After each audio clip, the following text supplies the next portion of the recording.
Hi, இன்றைக்கி நம்ம என்ன பார்க்க போகிறோம்னு பார்த்தீங்கன்னா, வார்னாவுக்கு லஞ்ச் எப்படி நான் ப்ரிப்பேர் பண்ணுறேன் அப்படின்னு சொல்லி தான் பார்க்க போகிறோம். அதுக்கு ஃபர்ஸ்ட்டு நான் என்ன பண்ண போகிறேன்னு பார்த்தீங்கன்னா, ரொம்ப சிம்பிள் தான். பெருசாலாம் அவனுக்கு தனியாக ஸ்பெஷலாக எதுவும் பண்ணலை. நாங்கள் என்ன சாப்பிட்றோமோ அதே தான் அவனுக்கு செய்ய போகிறோம்.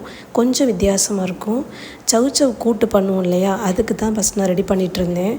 ஃபர்ஸ்ட்டு சவ்வை நல்லா கட் பண்ணிக்கிட்டேன். நல்லா அந்த மாதிரி கட் பண்ணதுக்கப்புறமா பாசிப்பருப்பு இருக்கு இல்லையா, அதை நல்லா ஊற வச்சுட்டு அதில் வெங்காயம், தக்காளி, பச்சை மிளகாய் எல்லாம் ஒன்று போட்டுட்டு பச்சை மிளகாவோட அளவை மட்டும் கொஞ்சம் கம்மி பண்ணிட்டேன். அப்புறம் இந்த சவ்வையும் சேர்த்துட்டு அதில் கொஞ்சம் தண்ணி ஆட் பண்ணிவிட்டு அது கூட உப்பு, கொஞ்சம் மஞ்சத்தூள் இதெல்லாம் சேர்த்து ஒன்றா கிளறி விட்டுட்டு அதை ஒரு 4 விசில் வர்ற வரைக்கும் குக்கரில் வச்சுட்டேன்.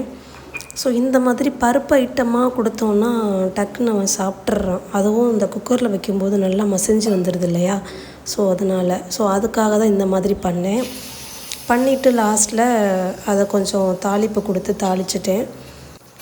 இது கூட நம்ம கேரட்டு, பொட்டேட்டோ இதெல்லாம் சேர்த்துமே நம்ம அந்த பருப்பு கூட வேக வைக்கலாம். இதை குழந்தைங்க சாப்பிடுவாங்க. மோஸ்ட்லி எல்லோரும் செய்கிறது தான், நான் ஒன்றும் பெருசாக சொல்லலை.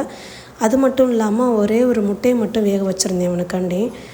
வச்சுட்டு அது கூட சாதம் கொஞ்சம் போட்டுட்டு அந்த கூட்டை கொஞ்சம் அதில் ஊற்றிட்டு இப்போ இதை நம்ம பிணைஞ்சு சாப்பிடும்போது கொஞ்சம் ரொம்ப ஸ்டிக்கியாக இருந்துச்சு அப்படின்னா அது கூட நம்ம தண்ணி சேர்த்துக்காமல் சோறு வடித்த தண்ணி இருக்கு இல்லையா, அந்த தண்ணியை கொஞ்சம் சேர்த்துக்கிட்டோம் அப்படின்னா கொஞ்சம் நல்லாயிருக்கும் சாப்பிட்றதுக்கு. ஸோ அதனால் என்ன பண்ணிட்டேன், பிணைஞ்சதுக்கப்புறமா அந்த தண்ணியை கொஞ்சம் ஆட் பண்ணிவிட்டு அந்த முட்டையோட உள்ள மஞ்சள் கரு இருக்கு இல்லையா, அதையும் சேர்த்து பிணைஞ்சு கொடுக்கும்போது நல்லாவே இது 3த்தையும் மிக்ஸ் பண்ணி கொடுக்கும்போது அவங்க நல்லா அல்வா சாப்பிட்ற மாதிரி சாப்பிட்ருவான். அந்த மாதிரி தான் செய்வேன். இவன் சாப்பிட அடம் பிடிச்சாலே நான் இந்த மாதிரி பிளான் பண்ணிடுவேன். அதாவது பருப்பு கூட எதையாவது ஒரு வெஜிடபிள் ஆட் பண்ணிவிட்டு கொஞ்சம் முட்டையும் சேர்த்து நான் இந்த மாதிரி பண்ணி கொடுக்கும்போது எப்படியாவது சாப்பிட்ருவான். ஸோ இதை நீங்களும் ட்ரை பண்ணி பாருங்கள்.